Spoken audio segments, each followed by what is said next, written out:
Oh, no, no, no, no. Bakit talaga? Bakit yung bibig? May problema. Gulo kung tanong. Kung may problema man ako, sa akin na lang yan. Naintindihan ba? Opo, tutigil Walang ka. sabi karapatang tanong. O sumagot! Nagkakaintindihan ba tayo? Kung hindi dahil sa karapatang payat na yan, hindi sana naghihirap ang isang Don Piping sa loob ng bilangguan na ito. Ano bang araw ng dalaw ni Desiree? Sa makalawa. Bakit, Don Piping?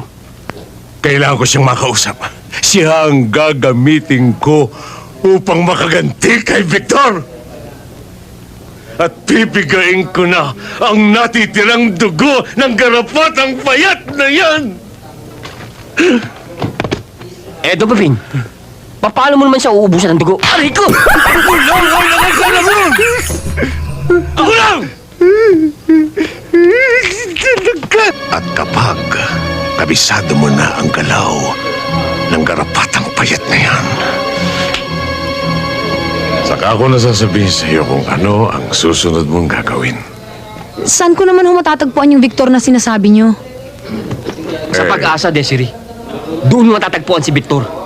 Di ba, Don Piping? Thank you.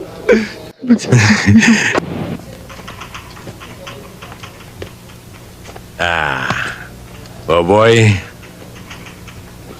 saan pwedeng kontakin ni Desiree si Kulot?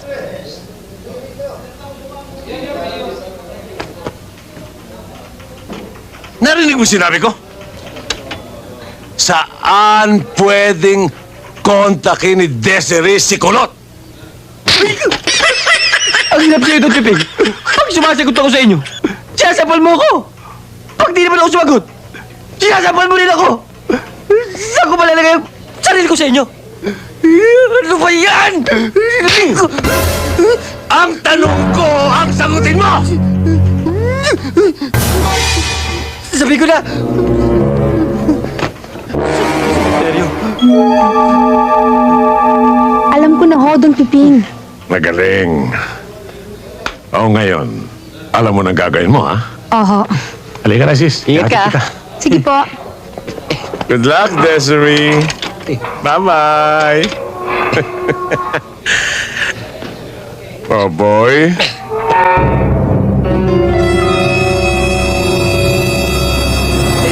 Don Piping? Ay, ka! Sa kanya mo sinabi. Hindi sa akin. Don Piping, huwag mo nang intindihin yung karapatang payat na yan. Ang intindihin na lang natin,